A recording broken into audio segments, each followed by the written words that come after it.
Nung pinanganak ako, yun yung araw ng birthday ko. I was born at a very young age. Kailangan mo na lang tanggapin yung acceptance. Minsan may mga bagay na hindi ko naiintindihan ko naman.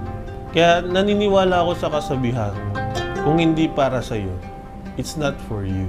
Na kahit kailan, hindi magiging sapat ang never enough. Minsan nga, kung sino pa yung nakakaramdam ng pain, sila pa yung masasaktan. Siguro, it's too late na kapag huli ng lahat.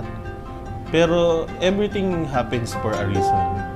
Dahil lahat na nangyayari, may dahilan. Minsan, gusto ko sana mapag-isa pero wala akong kasama. Pero ganun talaga, may mga unexpected tayong hindi natin inaasahan.